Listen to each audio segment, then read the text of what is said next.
जासूस ज्योति मल्होत्रा के केरल ट्रिप पर एनआईए की नजर। 2021 के विशाखापट्टनम जासूसी कांड से जुड़े हो सकते हैं तार। आईएसआई के इशारे पर विशाखापट्टनम और कोची नौसेना बेस की जानकारी हुई थी लीक। ऑपरेशन सिंदूर में भारत से हारे पाकिस्तान को फिर मिला चीन का कंधा। विदेश मंत्रियों की बैठक में चीन ने भी पाकिस्तान के खुले समर्थन का किया ऐलान। कहा सीपेक पर और मजबूती से आगे बढ़ेंगे। आतंकी हाफिज सईद का बेहद करीबी और लश्कर-ए-तैयबा का दूसरा सरगना आमिर हमजा गंभीर रूप से घायल। आतंकी हमजा के शरीर पर चोट के कई निशान। गंभीर हालत में लाहौर के अस्पताल में भर्ती। मुंबई हमले में भी शामिल था हमजा। ऑपरेशन सिंदूर में मिली हार के बाद भी शहबाज कैबिनेट ने पाकिस्तान के आर्मी चीफ आसिम मुनीर का किया प्रमोशन। आसिम मुनीर को फील्ड मार्शल बनाया गया। रक्षा मंत्री राजनाथ सिंह ने ऑपरेशन सिंदूर के लिए की सेना की तारीफ। कहा सेना ने एक कुशल सर्जन की तरह किया काम। सेना ने आतंकवाद की जड़ों पर हथियार चलाए।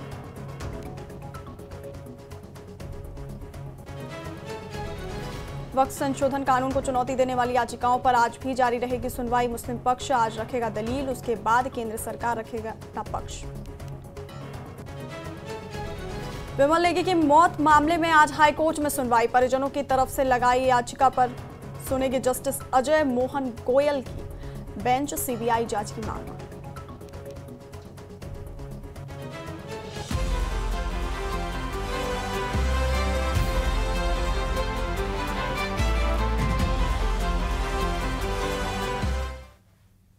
नमस्कार, बुलेटिन में स्वागत है आपका। मैं हूं आपके साथ वैष्णवी द्विवेदी और बुलेटिन की शुरुआत करेंगे न्यूज 18 की एक्सक्लूसिव खबर के मुताबिक पाकिस्तान के लिए जासूसी के आरोप में गिरफ्तार यूट्यूबर ज्योति मल्होत्रा की हाल की केरल यात्रा एनआईए के रडार पर है। एनआईए को शक है कि ज्योति की हालिया केरल यात्रा के दौरान संवेदनशील जानकारी इकट्ठा की गई थी।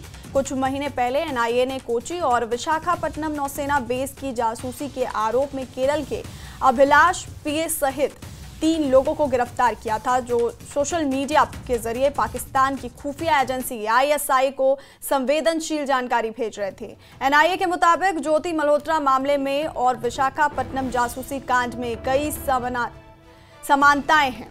दोनों मामलों में आईएसआई से सीधा संपर्क और सोशल मीडिया के जरिए संवेदनशील जानकारी भेजने का आरोप है।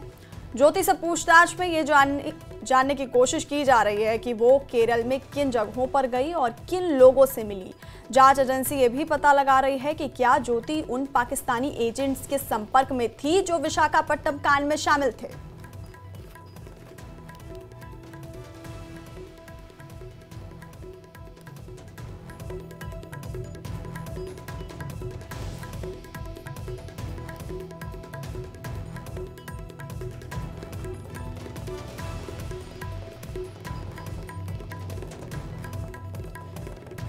तो न्यूज 18 की एक्सक्लूसिव खबर के मुताबिक पाकिस्तान के लिए जासूसी के आरोप में गिरफ्तार यूट्यूबर ज्योति मल्होत्रा की हाल ही में केरल यात्रा एनआईए के रडार पर है। एनआईए को शक है कि ज्योति की हालिया केरल यात्रा के दौरान संवेदनशील जानकारी इकट्ठा की गई थी।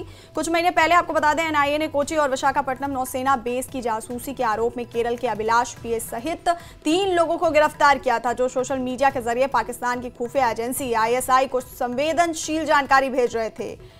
एनआईए के मुताबिक ज्योति मल्होत्रा मामले और विशाखापट्टनम जासूसी कांड में समानताएं हैं। दोनों मामलों में आईएसआई से सीधा संपर्क और सोशल मीडिया के जरिए संवेदनशील जानकारी भेजने का आरोप है। ज्योति से पूछताछ में ये जानने की कोशिश की जा रही है कि वो केरल में किन जगहों पर गई और किन लोगों से मिली। जांच एजेंट्स ये भी पता लगा रहे हैं कि क्या ज्योति उन पाकिस्तानी एजेंट्स के संपर्क में थी जो विशाखापट्टनम कांड में शामिल थे।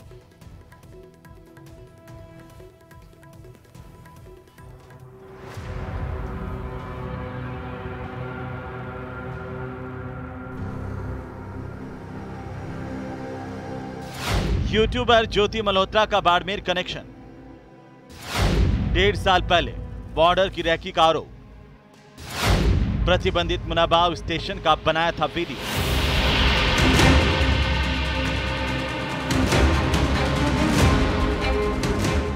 देश की जासूसी के आरोप में यूट्यूबर ज्योति मल्होत्रा अब जांच एजेंसियों के निशाने पर है। उससे पूछताछ की जा रही है, जिसमें नए खुलासे हो रहे हैं। ताजा जानकारी के मुताबिक जासूस ज्योति का बाड़मेर कनेक्शन भी सामने आ रहा है, जिसने सुरक्षा एजेंसियों को और चौकन्ना कर दिया है।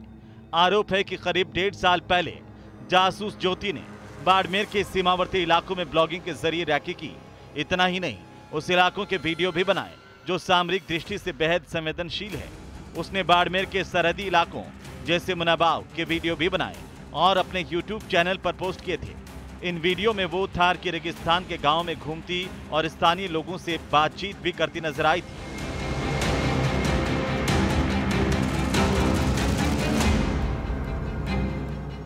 पाकिस्तान के लिए जासूसी के आरोप में गिरफ्तार हुई यूट्यूबर ज्योति मल्होत्रा का अब बाड़मेर कनेक्शन भी सामने आया है, जहां पर ज्योति मल्होत्रा बाड़मेर के सरहदी गांवों में करीब 3 रातों तक रुकी थी और उसने सामरिक दृष्टि से महत्वपूर्ण स्थानों की वीडियोग्राफी की थी। ज्योति मल्होत्रा का बाड़मेर कनेक्शन सामने आने के बाद में अब सुरक्षा एजेंसियां है वो चौकन हो चुकी है। इसके साथ ही साथ सुरक्षा एजेंसियां इस मामले की पड़ताल में जुटी है कि आखिर ज्योति मल्होत्रा किसकी परमिशन से बॉर्डर पर गई थी, क्योंकि बाड़मेर जिला जो है वो प्रतिबंधित क्षेत्र है, जहां पर बॉर्डर के जो कई थाने जो है वो प्रतिबंधित है और उसी प्रतिबंधित थाना क्षेत्रों में ज्योति मल्होत्रा अपने कुछ साथियों के साथ पहुंची थी।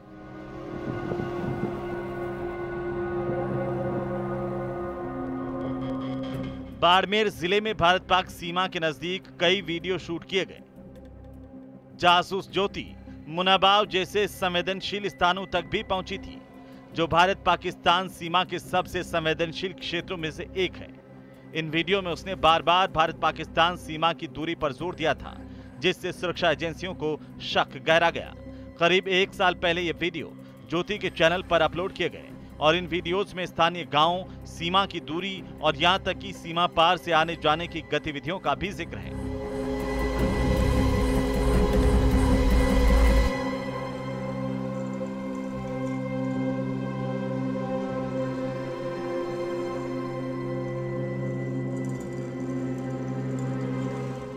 जांच एजेंसियों को यह शक है कि जासूस ज्योति ने बाड़मेर के संवेदनशील इलाकों में रैकी की और इन वीडियोस के जरिए सामरिक जानकारी पाकिस्तानी एजेंटों तक पहुंचाई।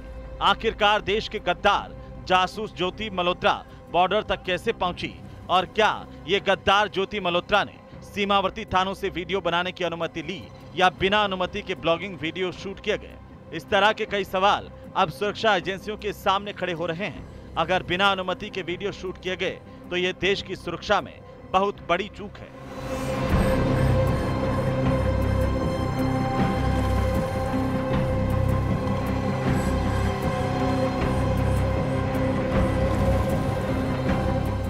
इस मामले को लेकर अब सुरक्षा एजेंसियां इसकी पड़ताल कर रही है कि आखिर किसके कहने से या किस मकसद से ज्योति मल्होत्रा बाड़मेर के सरहदी इलाकों में पहुंची थी और उन्होंने वीडियो फुटेज बनाए थे।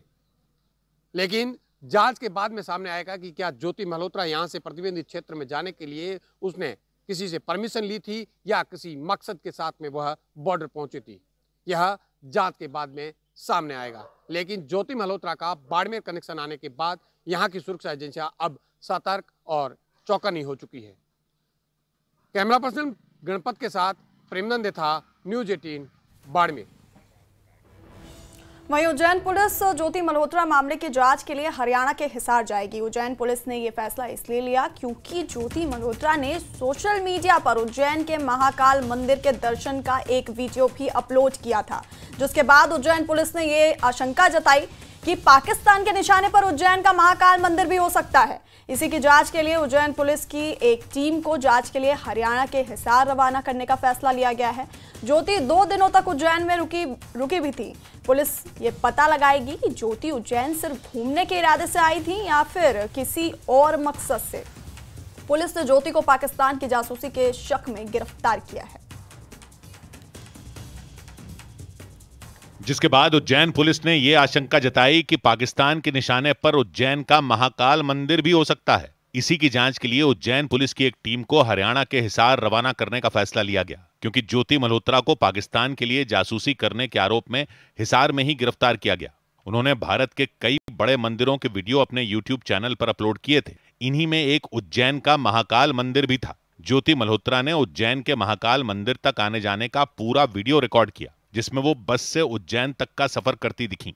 और उज्जैन पुलिस ने दावा किया कि ज्योति अपनी उस यात्रा के दौरान 2 दिन उज्जैन में ही रुकी थी।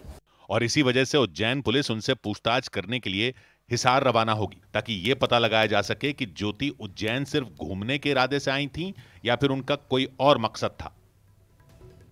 और रक्षा मंत्री राजनाथ सिंह ने ऑपरेशन सिंदूर को लेकर सेना की तारीफ की है। उन्होंने कहा कि सेना ने एक कुशल सर्जन की तरह काम किया है। सेना ने आतंकवाद की जड़ों पर हथियार चलाए। रक्षा मंत्री ने पाकिस्तान पर हमला करते हुए कहा कि पाकिस्तान अपनी आदत से बाज नहीं आता। पाकिस्तान ने हमारे नागरिकों को निशाना बनाया, लेकिन सेना ने पाकिस्तानी फौज को घुटनों पर ला दिया।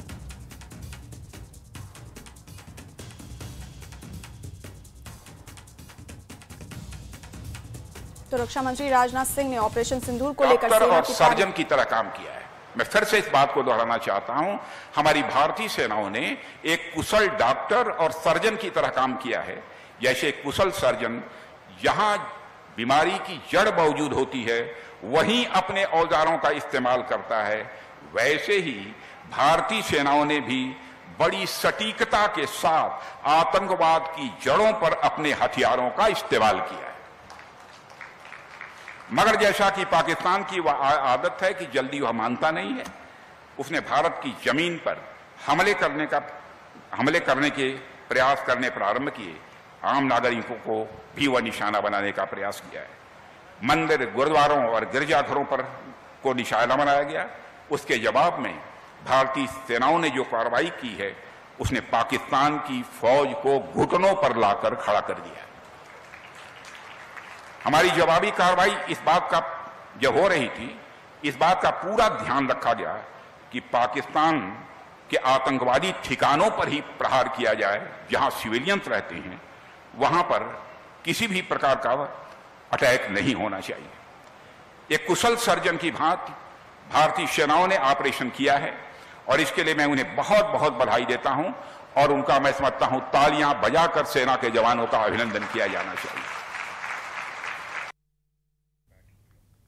भारत और पाकिस्तान तनाव के बीच चीन और पाकिस्तान के विदेश मंत्री बीजिंग में मिले और दक्षिण एशिया के मौजूदा हालात पर दोनों ने चर्चा की। आपको बता दें कि विदेश मंत्रियों की बैठक में चीन ने पाकिस्तान को खुले समर्थन का ऐलान किया है और कहा कि सीपेक पर मजबूती से आगे बढ़ेंगे।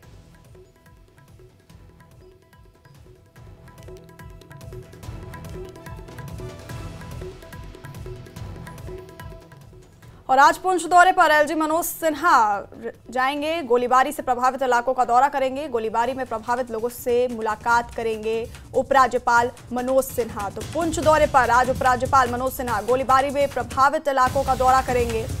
एलजी मनोज सिन्हा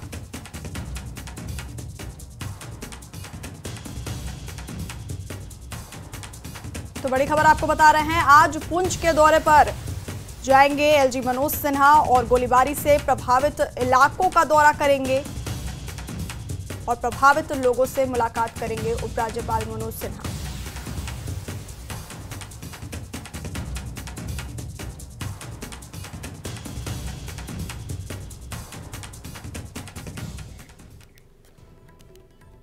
उपराज्यपाल मनोज सिन्हा ने श्रीनगर में आगामी अमरनाथ यात्रा के लिए सुरक्षा व्यवस्था और जम्मू कश्मीर में मौजूदा स्थिति की समीक्षा की। इस बैठक में मुख्य सचिव सेना, जम्मू कश्मीर पुलिस और अर्धसैनिक बलों के शीर्ष अधिकारियों ने भाग लिया।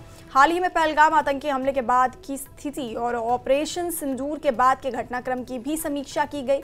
वहीं 3 जुलाई से शुरू होने वाली वार्षिक तीर्थ यात्रा की सुरक्षा तैयारियों पर इस बैठक में विस्तार से चर्चा की गई।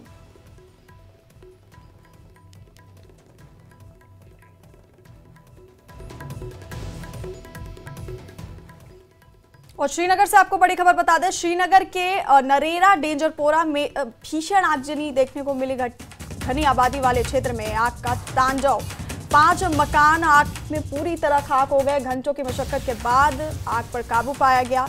बड़ी खबर श्रीनगर के नरेरा डेंजरपोरा से, जहां पर भीषण आग लग गई। घनी आबादी वाले क्षेत्र में आग का ये तांडव देखने को मिला है। तस्वीरें देख सकते हैं कितनी भयानक आग लगी हुई है। श्रीनगर के नरेरा डेंजरपोरा की ये तस्वीरें आपको दिखा रहे हैं, जहां 5 मकान आग में पूरी तरह से खाक हो गए। घंटों मशक्कत के बाद आग को बुझाया गया।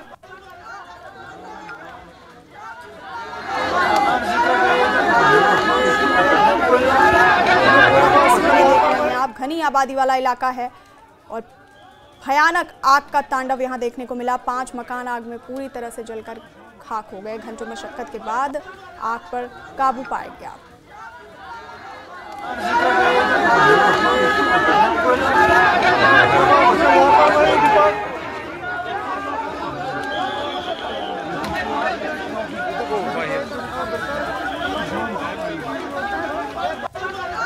घनी आबादी वाला इलाका है ये। श्रीनगर के नरेरा डेंजरपोरा की तस्वीरें आपको दिखा रहे हैं। भीषण आगजनी, यहाँ पर 5 मकान पूरी तरह से जलकर खाक हो गए और घंटों मशक्कत के बाद आग को बुझा लिया गया, लेकिन ये भयानक आग का तांडव देखने को मिला। 5 मकान आग में पूरी तरह से जलकर खाक हो गए।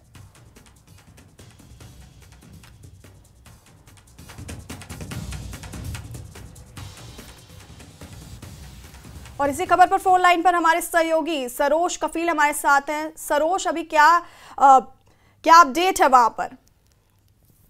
देखिए, आपको बताते चले कि सैलापदल का एरिया है जहां पर कल रात को आग लगी थी। आग का कारण बताया जा रहा है कि गैस सिलेंडर ब्लास्ट हुआ है और तब तक उसकी पुष्टि नहीं हुई थी, लेकिन बीती रात फिर इसकी पुष्टि हो गई। तो करीबन 5 घर हैं जो जल चुके हैं। हालांकि इसमें जख्मी कोई नहीं हुए हैं क्योंकि जितने भी लोग थे उनको इवैक्यूएट जल्दी कराया था, क्योंकि जो फर्स्ट एड असिस्टेंस थी वहाँ के आसपास के लोगों के थे। वहाँ पर एक वाटर बॉडी भी अवेलेबल थी जिसके कारण आगे आग ज्यादा नहीं फैल पाई।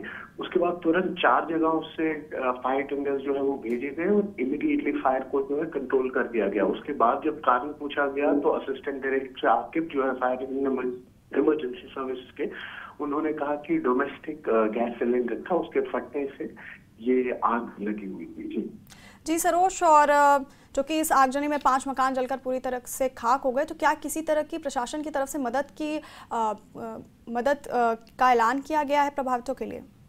देखिए, अभी तो फिलहाल क्योंकि बीती रात आग लगी है और उसके बाद एज सच प्रशासन की तरफ से कोई तैयार नहीं है, लेकिन लोगों की मांग रहती है अक्सर जब हमने देखा ऐसे हादसे होते हैं कि एक बेसिक कंपनसेशन मिले उन्हें। और साथ ही साथ वो ये भी कह रहे हैं कि जो लोकल बॉडीज वहाँ पे होती है, मोहल्ले की जो कमेटीज होती है जो मस्जिदों पर फॉर्म करते हैं, ये चाह रहे हैं कि वहाँ पे भी चंदा जमा हो ताकि जो इनके नुकसानात हो उसकी कहीं ना कहीं भरपाई भी हो। जी सरोज, आपका बहुत बहुत शुक्रिया तमाम जानकारी हम तक पहुंचाने के लिए।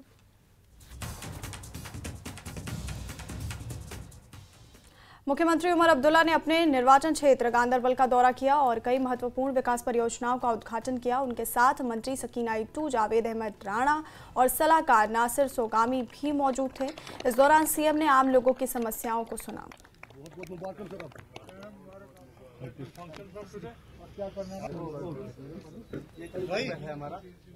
जम्मू कश्मीर के मुख्यमंत्री उमर अब्दुल्ला ने गांदरबल के दौरे में खीर भवानी मंदिर में पूजा अर्चना भी की। सीएम उमर अब्दुल्ला ने कहा कि माता खीर भवानी का मेला अच्छे से हो, इसके लिए तैयारियां पूरी कर ली गई हैं। इस दौरान उन्होंने अमरनाथ यात्रा भी सही सलामत संपन्न होने की बात कही।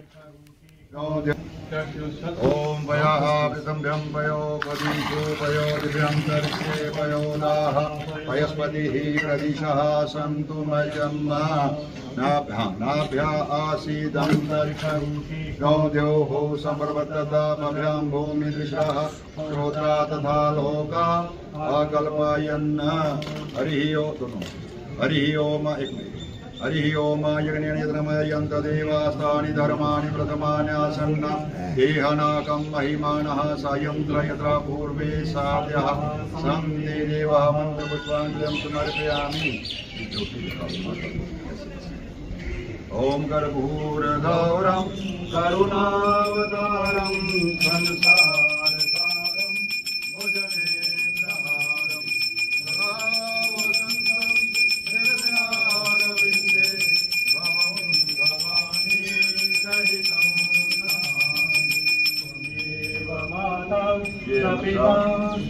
जल का रंग जो था जंग से पहले ये बिल्कुल ब्लैक हो गया। जहाँ तक सिविल इंतजामिया का सवाल है, गवर्नमेंट की तरफ से जहाँ तक सिविल इंतजामिया का सवाल है, हम अपनी तैयारियाँ जो हैं, जहाँ तक सिक्योरिटी का सवाल है उसके लिए भी तमाम इक़दाम उठाए जाएंगे। हमारी मुकम्मल कोशिश रहेगी कि पहले माता खीर भवानी का जो यहाँ पे 3 जून को होना है मेला, पहले वो कामयाब तरीके से रहे। उसके बाद अमरनाथ जी का जो यात्रा है, एक सोनमर्ग बालतल से, दूसरा पहलगाम से, दोनों जो हैं ठीक तरफ से जाएं और सारे यात्री जो यहाँ से सही सलामत जाएं, यही हमारी मुकम्मल कोशिश होगी। उमर साहब, टूरिज्म बुरी तरह हिट हुआ है तो सरकार क्या करना चाहती है? हुआ है हिट, लेकिन फिलहाल हम इसमें कुछ खास नहीं कर रहे हैं। वो सिर्फ इसलिए कि अभी थोड़ा सा हालात जो हैं वो संभलने दो। उसके बाद जो टूरिज़्म के हमारे स्टेक होल्डर्स हैं उनके साथ बैठ के आगे जाके एक प्रोग्राम जो है उसके तहत हम दोबारा टूरिज़्म को रिवाइव करने का जो है एक सिलसिला शुरू करेंगे। लेकिन अच्छी बात ये है कि जम्मू कश्मीर से बाहर जो टूर ऑपरेटर्स हैं वो भी चाहते हैं कि जम्मू कश्मीर में टूरिज़्म रिवाइव हो। कुछ ग्रुप्स जो हैं वो आना शुरू कर रहे हैं और जैसे मैंने कहा, यात्रा ठीक से गुजरे तो उसके बाद शायद हम दोबारा टूरिज्म के रिवाइवल का काम जो है वो हाथ में ले सकें। पीडीपी अध्यक्ष महबूबा मुफ्ती ने श्रीनगर में पीटीपी कार्यालय पर एक प्रेस कॉन्फ्रेंस रखी, जहां उन्होंने ऑपरेशन सिंदूर को लेकर सरकार से सवाल किए और भारत पाकिस्तान तनाव के दौरान हुए हमलों में मारे गए कश्मीरियों के बारे में बात की। महबूबा ने पूछा कि ऑपरेशन सिंदूर से क्या फायदा हुआ। पूर्व मुख्यमंत्री महबूबा मुफ्ती ने इन हमलों में मारे गए लोगों को शहीद घोषित करने की मांग की।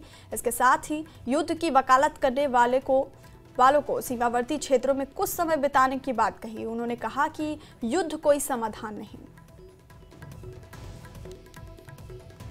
मैं कल टंगडार गई तो वहां भी मैंने देखा, बेचारी वो एक औरत है, उसका हस्बैंड यहाँ मजदूरी करता है श्रीनगर में, 2 बच्ची हैं उसकी छोटी छोटी, उसका घर बिल्कुल तबाह हो गया। तो वो भी बेचारी, उसको पता नहीं मैं कहाँ किधर अपना सर छुपाऊं। तो इसलिए मतलब हालात काफी खराब हैं इन लोगों के, इनकी जान भी गया, माल भी गया। और कई जगह ऐसा है कि जहां शेल लगा हुआ है तो ढांचा तो खड़ा है मगर मकान पूरा बोसीदा हो गया है, मकान खोखला हो गया है। और जो मैंने सुना, जो सरकार की तरफ से टीम्स गई हैं वो देखते हैं स्ट्रक्चर खड़ा है और तुम्हारा एक शीशा टूट गया तो बस, ऐसा नहीं होता है। जब किसी मकान पे शेल लग गया हो तो वो मकान पूरा हिल जाता है, उसकी पूरी बर्बादी हो गई है। तो इसलिए मेरी सबसे पहले गुजारिश तो ये है कि ये जितने भी एरियाज हैं इनको वॉर इम्पैक्टेड जोन्स डिक्लेयर किया जाए, ताकि इसमें वॉर फुटिंग पे इनका रिहेबिलिटेशन का काम शुरू हो जाए। मकानों के लिए कम से कम 50 लाख रुपए दिया जाना चाहिए। आज आप जानते हैं कि 1 लाख रुपए में दरवाजा भी नहीं बनता है। तो ये मेरी गुजारिश है। उसके बाद सबसे पहली चीज जो मैं डिमांड करना चाहती हूँ सरकार से, गवर्नमेंट ऑफ इंडिया से, कि इन सब जितने भी इसमें हमारे लोग जिनकी जाने गई उनको शहीद करार दिया जाना चाहिए। एक तो उनकी इज्जत अफजाई हो जाएगी क्योंकि उन बेचारों का कोई कसूर नहीं था, बच्चे थे हमारे, औरतें थे हमारी, आदमी लोग इसमें गए हैं। तो उसकी वजह से एक तो उनकी इज्जत अफजाई होगी और दूसरा कुछ बेनिफिट्स भी उनको मिलेंगे, उनकी फैमिलीज को मिलेंगे। और जिनके लोग चले गए हैं उनको नौकरी भी मिलनी चाहिए, एक जॉब भी मिलना चाहिए। और कई मुझे दुकानदार मिले, उन्होंने कहा कि हमारी दुकानें इसमें डैमेज हो गई। तो उन्होंने जो बैंक में इंश्योरेंस है तो बैंक इंश्योरेंस देने से इनकार करते हैं, वो कहते हैं ये जंग है, हमारा इंश्योरेंस नहीं दे सकते आपको। तो इसमें मैं चाहूंगी गवर्नमेंट इंटरवीन करे। और जो लोन लिए हैं, कई लोगों ने लोन लेके मकान बनाए हैं, दुकानें बनाई, छोटा मोटा कारोबार शुरू किया था, ये जरूरी है कि उस लोन को वेव ऑफ किया जाना चाहिए। और कई मैं गई थी वहां मेंढर, तो वहां ब्रिगेड हेडक्वार्टर जिसपे अटैक हुआ था एक तरफ से, तो उसके नजदीक जो दुकानें हैं, मकान हैं, उनका काफी नुकसान हुआ है। भारतीय जनता पार्टी के प्रवक्ता और नेता डॉक्टर अभिजीत जसरोटिया ने महबूबा मुफ्ती के उस बयान पर कड़ी प्रतिक्रिया दी जिसमें उन्होंने ऑपरेशन सिंदूर पर सवाल उठाए थे। अभिजीत जसरोटिया ने महबूबा के बयान को राष्ट्र विरोधी बताया और कहा कि ऑपरेशन आतंकी नेटवर्क को ध्वस्त करने में सफल रहा। और ये देखकर आश्चर्य होता है कि महबूबा मुफ्ती जैसे लोग जो जम्मू कश्मीर की मुख्यमंत्री रह चुकी हैं ऐसा बयान दे रही हैं। न्यूज़ 18 के साथ अभी जुड़े हुए हैं डॉक्टर अभिजीत जसरोटिया, बीजेपी के स्पोक्स पर्सन हैं, सीनियर लीडर हैं। मजीद बात करते हैं। जसरोटिया साहब, ये बताइए, पहले कश्मीर का दौरा है, कोई खास वजह? देखिए, खास वजह ये थी कि ऑपरेशन सिंदूर के बाद हमारी ये प्रेस कॉन्फ्रेंस थी और मेरे साथी प्रवक्ता अल्ताफ ठाकुर साहब ने कहा था कि आप भी आ जाए, इकट्ठे करेंगे, तो इसीलिए मैं उनके बुलावे पर यहाँ पहुँच गया था। अच्छा, ये बताएं, अभी जब हम आपसे बात कर रहे हैं, कुछ देर पहले ही पीडीपी की सदर जो है महबूबा मुफ्ती, उनके कई बयान आए हैं, उन्होंने प्रेस कॉन्फ्रेंस में बोला है। पहले तो कहा कि जिस तरह से फॉर्मर पीएम अटल बिहारी वाजपेयी थे, उनकी पॉलिसीज थी कश्मीर को लेके, जम्मू कश्मीर को लेके, उस तरीके से बीजेपी को स्टांस रखना चाहिए था जो अभी की प्रेजेंट गवर्नमेंट है। देखिए, जहाँ तक रही बात स्टांस की बात रही, तो हमने हमेशा इस नापाक मुल्क को, मैं इसे पाकिस्तान कहता हूँ, नहीं नापाक मुल्क है, क्योंकि इनके इरादे नापाक हैं, इनके वहाँ पे आर्मी नापाक है और टेररिस्ट तो होते ही नापाक है। तो इनके बारे में तो मैं यही कहूँगा कि हमने तो पूरी कोशिश की, हमने कब कब कोशिश नहीं की। अगर अटल जी की बात करते हैं तो अटल जी अगर बस लेकर गए थे तो बदले में हमें क्या मिला? कारगिल मिला। मोदी जी भी वहाँ पर गए थे, तब भी हमने इनको समझाने की कोशिश। जब किसी को बार बार समझ ना आए तो फिर मुझे लगता है कि यही एक भाषा होती है, वो समझती है।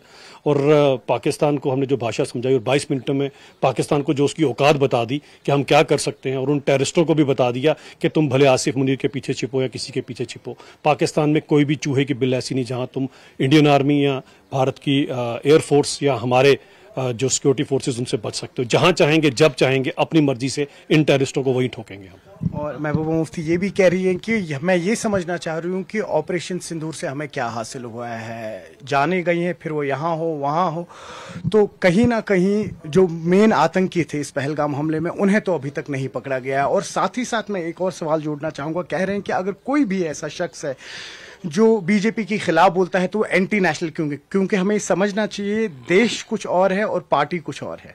तो सबसे ज्यादा खिलाफ तो आप बोलती हैं, तो आपको तो किसी ने एंटी नेशनल नहीं कहा। इस सवाल का यहीं से जवाब आता है। रही बात, अगर महबूबा मुफ्ती साहबा को ये लगता है कि जो जाने यहां पर गई और वहां पर जिन पागल कुत्तों को मारा गया, अगर उनको लगता है एक बराबर है, तो मुझे लगता है कि महबूबा मुफ्ती साहबा को किस मुगालते से बाहर निकलना चाहिए। वो टेररिस्ट हैं, पाकिस्तान के भाड़े के टट्टू हैं। उनके लिए अगर आपके मन में सिंपैथी है तो बड़ा दुख होता है कि आप जम्मू कश्मीर की कभी मुख्यमंत्री भी रही हैं। मैं ये बताना चाहता हूं, उस नापाक मुल्क ने जो हमारे यहां पर सिविलियंस का जो लहू बहाया है, उसका तो खैर हमने उनको घर बैठ के उनको इसका जवाब दे दिया। लेकिन दोनों जगहों की अगर आप इन चीजों को कंपेयर करेंगे आपस में, तो बड़ा दुख होता है कि महबूबा मुफ्ती साहबा यहाँ की मुख्यमंत्री रही है। और एक बात मैं और बताना चाहता हूं कि अगर इनको बाकी चीजों को लेकर जिसके ऊपर ये कटाक्ष यहाँ पर सरकार के ऊपर कर रहे हैं, तो फिर वाजे कर देना चाहता हूं कि blood and water won't flow together, और अगर आप चाहेंगी भी तब भी नहीं बहेगा। बहुत शुक्रिया। आपने सुना किस तरह से कह रहे हैं, पानी और खून एक साथ नहीं बहेगा। न्यूज़ 18 के लिए उब खान के साथ श्रीनगर से मैं सरोज कफील। और रुकेंगे बहुत छोटे से ब्रेक के लिए, बने रहिए हमारे साथ।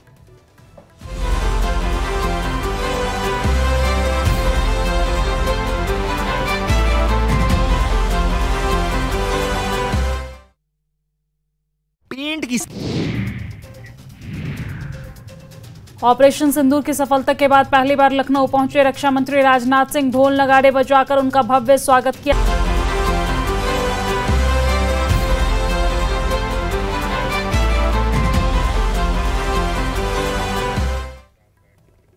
ब्रेक के बाद स्वागत है आपको और बड़ी खबर जम्मू कश्मीर से आपको बता दें, जम्मू कश्मीर में मौसम का मिजाज बदल सकता है। लोगों को गर्मी से राहत मिल सकती है। तेज हवाओं के साथ बारिश का अलर्ट जारी किया गया है। इसके साथ ही कई जगहों पर भूस्खलन भी हो सकते हैं, इसके भी संकेत दिए गए हैं। किसी भी आपात स्थिति के लिए 112 नंबर पर कॉल करें। तो जल्द ही जम्मू कश्मीर में मौसम का मिजाज बदल सकता है। लोगों को गर्मी से राहत मिल सकती है। तेज हवाओं के साथ बारिश का अलर्ट जारी किया गया है। साथ ही कई जगहों पर भूस्खलन के भी होने के भी संकेत दिए गए हैं। लोगों के लिए आपात स्थिति के लिए 112 नंबर पर कॉल करें। लोगों के लिए हेल्पलाइन नंबर यहां पर जारी किया गया है। तो जम्मू कश्मीर में जल्द ही मौसम का मिजाज बदल सकता है।